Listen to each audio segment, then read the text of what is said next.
Ashulia union BNP কর্তৃক আয়োজিত আজকের এই মত বিনিময় ও দোয়া মাহফিলের অনুষ্ঠানের সম্মানিত অতিথিবৃন্দ এ পর্যায়ে বক্তব্য নিয়ে আসছে যার অক্লান্ত পরিশ্রমে, যার অনেক সাধনার ফলে আজকের এই মত বিনিময় অনুষ্ঠান হতে যাচ্ছে। আমাদের আশুলিয়া ইউনিয়ন বিএনপির সংগ্রামী সাধারণ সম্পাদক জনাব মোহাম্মদ কাবেল উদ্দিন এ পর্যায়ে আপনাদের সামনে তার মূল্যবান বক্তব্য নিয়ে আসছেন। জনাব মোহাম্মদ কাবেল উদ্দিন, সংগ্রামী সাধারণ সম্পাদক আশুলিয়া ইউনিয়ন বিএনপি। বিসমিল্লাহির রহমানির রহিম। আসলে একটা সভা যখন সভাপতিত্ব করেন কেউ, তখন তার বক্তব্য রাখার মতো তেমন কোনো সুযোগ থাকে না। তারপরও যেহেতু আমি একটু সুযোগ পাইলাম, সেই হিসেবে 2-4টা কথা বলেই শেষ করে দেব। কারণ আপনারা যারা এখানে কষ্ট করে আসছেন, প্রথমেই সবাইকে আমি আন্তরিক অভিনন্দন এবং ধন্যবাদ জানাই। এই রোদ বৃষ্টির মধ্যে কষ্ট করে যেখানে আসছেন, এই জন্য আন্তরিকভাবে আমি আপনাদের কাছে কৃতজ্ঞ। আর সবারই এখন ক্ষুধা, খাওয়ার সময় পার হয়ে গেছে, আসলে সবাই ক্ষুধার্ত। আমরা কিছুক্ষণের মধ্যেই আমি 2-4টা কথা বলেই শেষ করব। তারপরে যার যার জায়গায় আপনারা অবস্থান করবেন এবং আপনাদের কাছে খাবারটা আমরা এখানেই পৌঁছে দিব। আপনারা নিজ জায়গায় বসেই আজকে আপনাদের ভাগ্যে রিজিক আল্লাহ তাআলার পক্ষ থেকে নির্ধারিত হয়, যা নির্ধারিত হয়েছে সেটা আপনারা এখানে খাবেন। তো এখানে যেন কোনো রকম আমরা কোনো হইহুল্লোড় না হয়। যারা চেয়ারে বসে আছেন তাদের কাছে আমরা খাবারটা আস্তে আস্তে সবাইকে পৌঁছে দেব, আমরা যেন কেউ দাঁড়িয়ে হইহুল্লোড় না করি। আজকের এই আশুলিয়া বিএনপির উদ্যোগে এই মতবিহীন সভার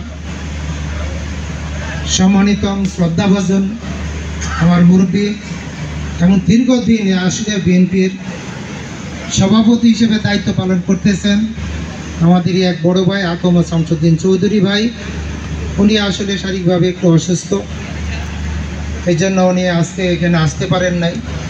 তারপরও আমি ওনাকে শ্রদ্ধা করে স্মরণ করি। আমি একটু আগে আমাদের লতিফ মামা উনি বলে গেছেন, আমি 1991 সনে যখন ছোট, আমার বয়স তখন ক্যারি করছিল না। তখন মানুষ ছোট বয়সে নির্বাচনের দিকে কেউ যাইতেন না। ইদানিং যেমন কম বয়সে অনেকে নির্বাচনে আগ্রহ প্রকাশ করে, তখন কিন্তু অনেকে নির্বাচনে আগ্রহ প্রকাশ করতেন না। বেশিরভাগ এলাকার সম্মানিত মুরব্বী যারা ছিলেন তারাই এই নির্বাচনে আগে আসতেন। তো আজকের এই অনুষ্ঠানে মতবিহীন সভা এবং দোয়া মাহফিলের আমার এই আশুলিয়া বিএনপির বিভিন্ন নেতাকর্মী, অঙ্গ সংগঠনের নেতৃবৃন্দ এবং আমার সামনে উপস্থিত আমার শ্রদ্ধাভাজন মুরব্বিয়ান এবং সহকর্মী, এবং ইতিমধ্যে আমাদের মাঝে আমারই এক ভাই, অত্যন্ত প্রিয় মানুষ, একজন পুলিশ কর্মকর্তা, যার পরিচয়টা অনেকে জানেন না, আবুল কালাম ভাই। একটু দাঁড়িয়ে সবার কাছে একটু পরিচিত হন। উনি আসলে একজন পুলিশ কর্মকর্তা, তো সবাই চিনে রাখেন। কারণ বিগত দিনে হয়তো আমরা আসলে এই পুলিশ ডিপার্টমেন্টে বা বিভিন্ন প্রশাসনের বিপক্ষে আমরা যে মন্তব্য ইতিমধ্যে বিভিন্ন পক্ষের কাছ থেকে শুনছি, আসলে পুলিশ বলেন, সেনাবাহিনী বলেন, র্যাব বাহিনী বলেন, আনসার বাহিনী বলেন, যারাই আছে দায়িত্ব, এটা তো আসলে সরকারের কাজ থেকে, ওনাদের বেতন সরকারের তরফ থেকে আসে। এটাকেও আপনারা জানেন সেই উৎস কোথায়, অনেকেই জানেন। সেই উৎসটা আপনাদের কাছ থেকে আসে।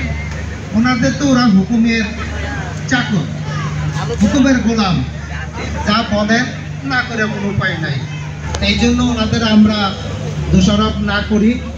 তবে কিছু অতি উৎসাহিত ব্যক্তি আছেন, তাদেরকে আমি অনুরোধ করব, বিগত দিনেও যারাই কাজ করছেন, এখন যারা এখনও কিছু কিছু আছে, হয়তো ভবিষ্যতে কোনো নির্বাচিত সরকার আসলে আশা করি তারা উৎসাহিত হইয়া যেন এই ধরনের কোনো কাজ না করেন, তাদের প্রতি আমার এই অনুরোধ থাকবে।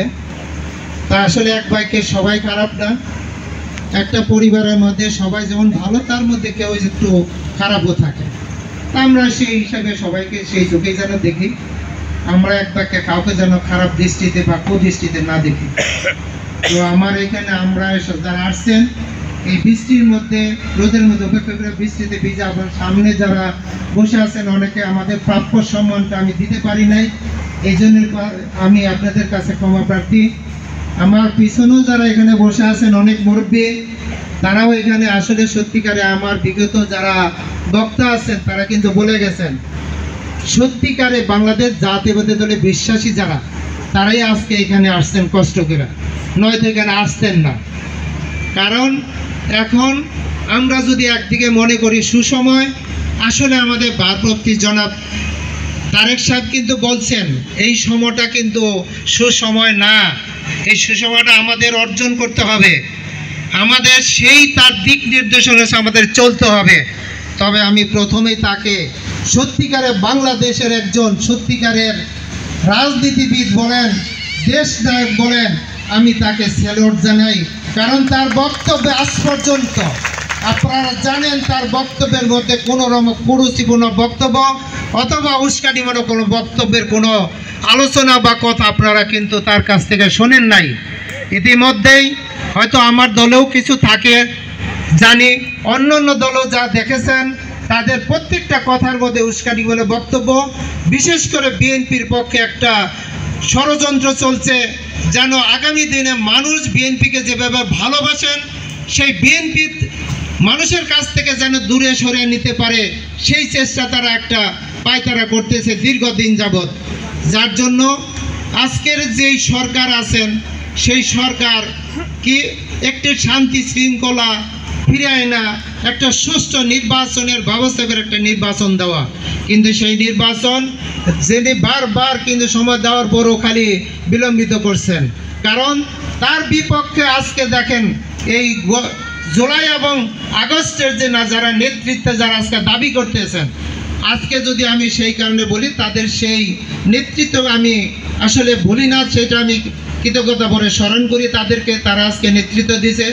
অথচ বিএনপি জামাত দীর্ঘ 16 বছর যাবৎ কিন্তু তারা আন্দোলন করছেন এবং এখানে অনেকে হয়রানি, মামলা, হামলা, খুন, জখম নানাভাবে আমরা কিন্তু হয়রানি হয়েছি।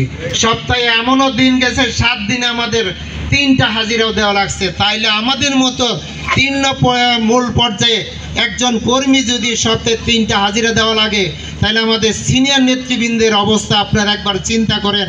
সেই 200, 250, 300 মামলা নিয়ে তারা কীভাবে মাথায় নিয়ে চলে গেছে, তাদের অনেক বয়স হয়ে গেছে। এই জন্য তাদের প্রতিও আমি শ্রদ্ধা ভরে তাদেরকে আমি স্বীকার করছি যে তারা এই বয়সেও এতগুলি মামলা নিয়ে এই মানুষের জন্য যে তারা এই দেশের মানুষের শান্তির জন্য, একটি গণতান্ত্রিক সরকারের জন্য, একটি ভোটাধিকার নিশ্চিত করার জন্য তারা যে আন্দোলন করছেন এই বয়সে, এই জন্য আমি তাদের প্রতি কৃতজ্ঞ। আজকে আরেকটা কথা বলতে হয়, যেটা যে সেই ছাত্রদের কথা যে ওনাদেরকে আমরা অবশ্যই আমি কৃতজ্ঞতা স্বীকার করি এবং সেই জুলাই এবং আগস্টের এই সেই গণ অভ্যুত্থানে যারা প্রাণ দিয়েছে তাদের আত্মার মাগফিরাত কামনা করি এবং যারা পঙ্গুত্ব বরণ করতেছে তাদের সুস্বাস্থ্য কামনা করছি।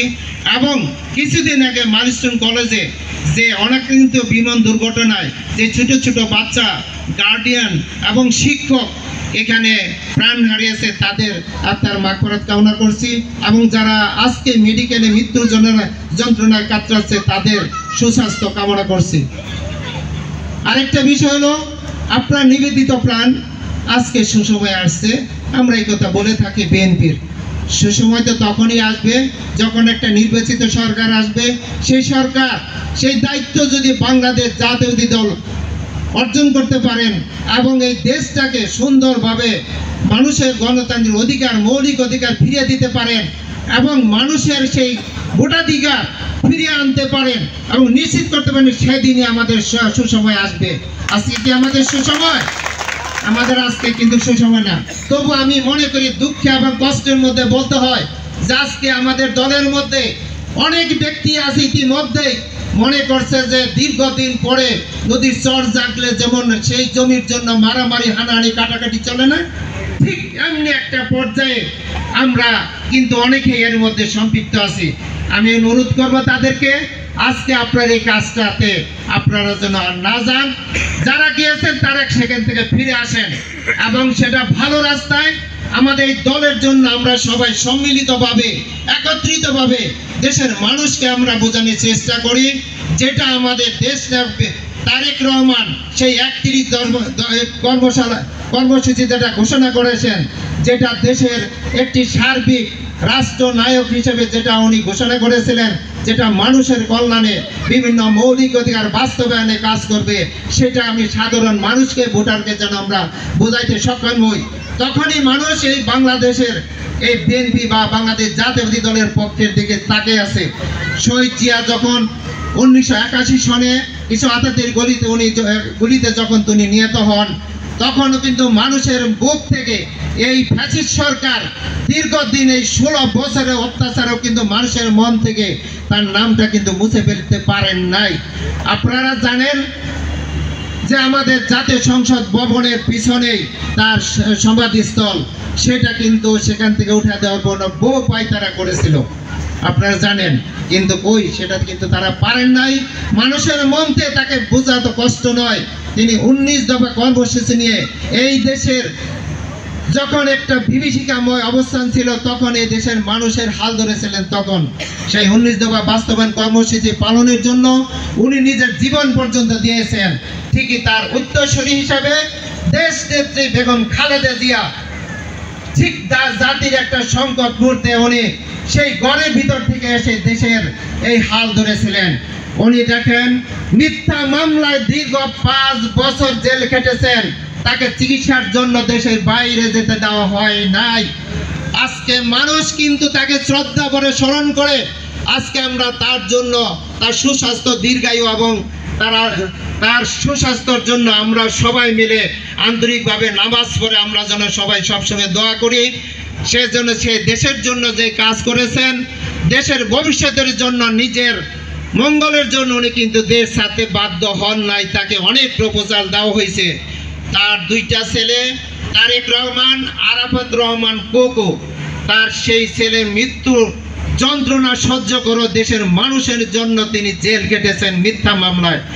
আজকে তার সেই উত্তরসূরি আমরা বাংলাদেশের একজন সঠিক নেতৃত্বের সন্ধান সেই তারেক রহমান হাজার হাজার দূর থেকেও আজকে এই বাংলাদেশ জাতীয়তাবাদী দলের যে দিক নির্দেশনা দিয়েছেন, দলের যখন দুঃসময় এই ফ্যাসিস্ট সরকার যখন আমাদের ঘুমাতে দেয় নাই, আমরা জঙ্গলে ঘুমাতে পারি নাই, বাড়িতে তো দূরের কথা, আমরা সেই ক্ষেত্রে তখন উনি কিন্তু সুদূর এই হাজার হাজার দূর থেকেও যখন কোনো নেতা কর্মী দলের শৃঙ্খলা ভঙ্গ করেছে, সাথে সাথে কিন্তু তাকে দল থেকে তিনি বহিষ্কার করেছেন।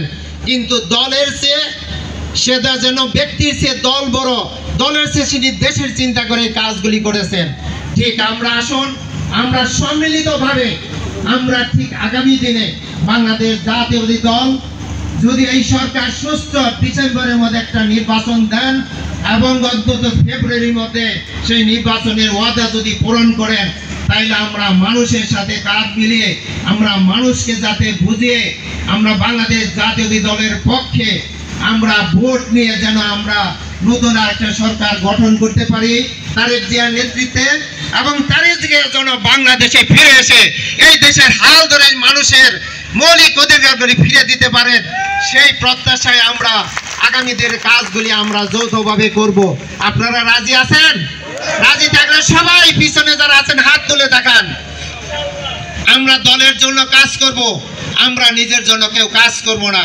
একটু আগে দেখেন এখানে জোট নীতি, এখানে বিভিন্ন চাঁদাবাজি, বিভিন্ন কিছু আছে। ইতিমধ্যে আমাদের একজন পুলিশ কর্মকর্তা আছেন, যিনি তার ডিউটি বিভিন্ন তথ্য সংগ্রহ এবং এই দেশের এবং আইন শৃঙ্খলা পরিস্থিতি নিয়ন্ত্রণে কাজ করেন, তার কাছে অনেক তথ্য আছে। আজকে আমি এই দলের দীর্ঘ দুইবার এই সেক্রেটারি হিসেবে দায়িত্ব পালন করে আসছি। আশা করি থানার মধ্যেও আমার বিরুদ্ধে কোনো ধরনের অভিযোগ নাই। আমি সগর্বে বলতে পারি কোনো লোক আমার বিরুদ্ধে কোনো আঙ্গুল তুলে বলতে পারবে না এই দলের নেতৃত্ব দিয়ে সে কারো প্রতি অন্যায় অবিচার বা চোখ রাঙিয়ে কথা বলছে। কারণ আমি দলকে ভালোবাসি, আমি শহীদ জিয়াকে যেরকম ভালোবাসি, আমার মা সমতুল্য সেই দেশ নেত্রী বেগম খালেদা জিয়াকে ভালোবাসি। আমি যেই কারণে এই রাজনীতি করি, আমি কিছু পাওয়ার জন্য রাজনীতি করি না, আমি দেশের মানুষের জন্য কাজ করি। আমি যতদিন বেঁচে থাকি আমার আদর্শ আমি টিকে রেখে আমি রাজনীতি করব, আমি দেশের মানুষের জন্য কাজ করব। আমি নিজের জন্য যদি নাও কাজ করতে পারি, আমি যদি সেক্ষেত্রে আমি ক্ষুধার্ত থাকি, আমি খেতে নাও পাই, তাও আমি একইভাবে আমার আদর্শটিকে আমি কাজ করব। এই কথাটা আপনাদেরকে আমি দিতে পারি। তাই এখানে ইতিমধ্যে একটা কথা আসছে, অনেকেই চাইছেন আমি এই সামনে জাতীয় নির্বাচনের পরে আশা করি স্থানীয় নির্বাচিত হবে, সেক্ষেত্রে যেন আমি আশুলিয়া এই জাতীয় নির্বাচনে আশুলিয়া চেয়ারম্যান নির্বাচিত হই। আপনারা জানেন এই বিগত সরকারে ফ্যাসিস্ট সরকারের আমলে আমি 2016 সনে কিন্তু নির্বাচন করেছি দলের মনোনয়ন নিয়ে, এবং সেটা এবছর এই সরকার উঠিয়ে দিয়েছে, দলের কোনো প্রতীক থাকবে না দলীয়ভাবে। তবু আমি মনে করি যারা দলের হাইকমান্ডে দলে যারা নেতৃত্ব দিচ্ছেন, এই আশুলিয়ানের যেই লোকটার মাধ্যমে এই আশুলিয়ানের জনগণের অপ্রত্যাশিত যে আশা সেটা পূরণ হবে, সেই ব্যক্তিকেই যেন তারা নির্বাচিত করেন। তবে নির্বাচিত করতে গিয়ে যদি ভুল করে সেই ভুলের খেসারত কাকে দিতে হবে? আমরা যারা স্থানীয় মানুষ আছি, সাধারণ জনগণ আছি, তাদেরকেই কিন্তু সেই খেসারতটা দিতে হবে। তা আমরা আশা করব সেই নেতৃবৃন্দের কাছে তারা যেন অত্যন্ত সুন্দরভাবে সর্বাধিক চিন্তা করে এই সিদ্ধান্তটা নেন। তো আপনারা যদি সবাই পাশে থাকেন, এইখানে চেয়ারম্যান ছাড়াও দেশের অনেক উন্নয়নমূলক কাজ করা যায়, দেশের মানুষের জন্য কাজ করা যায়। আমি একটা ছোট্ট কথা বলে শেষ করে দেব। আমাদের একজন সচিব, উনি সিএসপি অফিসার, এখন সবাই বিসিএস ক্যাডার, উনি সিএসপি অফিসার, উনি এই দুনিয়াতে নাই, আল্লাহ তাআলা তাকে জান্নাতবাসী করুন। তার ছেলেও একজন সচিব, উনি ভারতের হাই কমিশন হিসেবে দায়িত্ব পালন করতেছেন। এই ভদ্রলোক কোন এক জায়গায় ওনার সাথে দীর্ঘদিন পরে দেখা, আমার জিজ্ঞেস করতেছে, কাবিল এখন তুমি কি করো? আমি তখন আমার কোনো ব্যবসা বাণিজ্য করার কথা ছিল না, আমি ছোটখাটো ল্যান্ড ব্যবসা করি। আমি ভাবছি উনি একজন অনেস্ট অফিসার, ল্যান্ড ব্যবসাটা উনি ঘৃণা করবেন, হয়তো ভালো চোখে দেখবেন না। তবু আমি সত্য কথাটাই বলি। আমি সবসময় চেষ্টা করি সত্য কথা বলতে। আমি সত্য কথা বলে হাঁটতে রাজি আছি, মিথ্যা বলে জিততে রাজি না। আল্লাহ তাআলা মাথায় দিয়েছে, মিথ্যা বলে আমি জিততে পারি, আমি কখনো জিতার চেষ্টা করব না। তো উনি বললেন, দেখো এই ব্যবসাটাও ভালো, তো মানুষ যাতে না ঠকে, আর সব ক্ষেত্রে থেকে মানুষকে কিন্তু সাহায্য করা যায়। একটা রিক্সাওয়ালা মানুষকে সাহায্য করতে পারে, টাকা দিয়ে নয়। রিক্সাওয়ালা রিক্সা নিয়ে যাচ্ছে, একটা গরিব মানুষ, গোড়া মানুষ বা বুড়ি মানুষ, তাকে কিছু দূর একটু আগে দিলে তার রিক্সায় করে, এটা একটা সেবা। এই জন্য আল্লাহ তাআলা তাকে, রিজিকের মালিক কে? আল্লাহ। আমি আসলে আল্লাহকে উপরে ভরসা করি, আমি কারো চামচাগিরি করি না, আমি ভবিষ্যতে চামচাগিরি করব না। আমি আল্লাহর উপরে ভরসা রাখি। আপনারা যেমন আমাকে ভালোবাসেন, আপনাকে আমি অনেকের যারা আমার মুরব্বি আছেন তাদের আমি শ্রদ্ধা করি। আমি জানি সম্মান দিলে সম্মান পাওয়া যায়। এই জন্য আমি যতদিন বেঁচে থাকবো আমি আপনাদেরকে সম্মানের চোখেই দেখি, সম্মান করে যাব। আপনারা আমাদের জন্য দোয়া করবেন, যারা আছেন সবার জন্য দোয়া করবেন, আমার জন্য দোয়া করবেন। আল্লাহ তাআলা যদি আমাকে বাঁচা রাখে, আমি যতদিন থাকি আপনাদের সাথে মিলেমিশে থাকার চেষ্টা করব। আরেকটা বিষয়, ইতিমধ্যেই আমাদের মাঝে আমার এক ভাই, সাবেক মেম্বার হাসান আলী ভাই আমাদের মধ্যে উপস্থিত হয়েছে। আমি ওনাকে ধন্যবাদ জানাই আমাদের এই অনুষ্ঠানে অংশগ্রহণ করার জন্য। তো এই জন্য আপনাদের অনেক সময় নষ্ট করছি। আমার কথা এবং আচার আচরণে যদি আপনারা কোনো কারণে কষ্ট পেয়ে থাকেন, আজকের এই বৃষ্টির মধ্যে যদি আপনাদের প্রাপ্য সম্মান আপনারা না পেয়ে থাকেন, যত ব্যর্থতা আছে সব আমার। আর যদি এর মধ্যে সামান্যতম যদি কোনো কৃতিত্ব থাকে, এটা আপনাদের সবার। তো আমি আশা করি, আমি আমার বক্তব্য আর দীর্ঘায়িত না করি। প্রতিটা মানুষ আমরা যেন সত্যের পথে চলি, আদর্শ নিয়ে চলি। আমরা যেন ভুল পথে কেউ কোনো কিছু বললে সেটা আমরা অন্তত নিজের যে দিমাগ দিছে, যে বুদ্ধিটা দিছে, সেটা খাটিয়ে যেন আমরা একটা সিদ্ধান্ত নেই। আমরা যেন যখন তখন কোনো সিদ্ধান্তে কারো, যেমন আমাদের পিছনে, প্রত্যেকের পিছনে কিন্তু শয়তান আছে। শয়তান কয়জন? একজন। কিন্তু শয়তান কি একজনের সাথেই থাকে? শয়তান আল্লাহ তাআলার কাছ থেকে একটাই অনুমতি নিয়ে আইছে, আমি যেন একাধারে, তুমি যেমন তোমার 7 আসমানে সমস্ত কিছু একসাথে দেখতে পারো, আমি অন্তত এই ভূমিতে অর্থাৎ পৃথিবীতে আমি যেন সমস্ত মানুষের কাছে একসাথে যেতে পারি। এই জন্য দেখেন আমরা এই যে এখানে বসে আছি, কথা শুনতেছেন, এই কথাগুলো আপনারা বিচার বিশ্লেষণ করতেছেন, কেউ ভালো হিসেবে গ্রহণ করতেছেন, কেউ খারাপ হিসেবে গ্রহণ করতেছেন, এগুলো সব কিছু কিন্তু শয়তানের কাজ। তাই আমরা যখন যা কাজ করি, আমরা যেন মানুষের কল্যাণে কাজ করি, আমরা যেন দেশের কল্যাণে কাজ করি।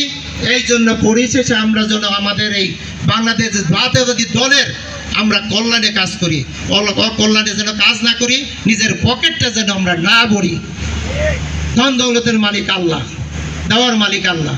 আমরা সেই আশায়, সেই প্রত্যাশায় আজকের এই দোয়া মাহফিলের, আপনারা অত কষ্ট করে এই দোয়া মাহফিলে যারা উপস্থিত হয়েছেন, সবাইকে আবারও আমার সম্মানিত এই আন্তরিকভাবে আপনাদের আবার ধন্যবাদ এবং সালাম এবং ধন্যবাদ জানিয়ে আমার বক্তব্য আমি এখানে শেষ করছি। আল্লাহ হাফেজ। বাংলাদেশ জাতীয়তাবাদী দল জিন্দাবাদ। শহীদ জিয়া অমর হোক, বেগম খালেদা জিন্দাবাদ, তারুণ্যের অহংকার তারেক জিয়া জিন্দাবাদ। ধন্যবাদ সবাইকে।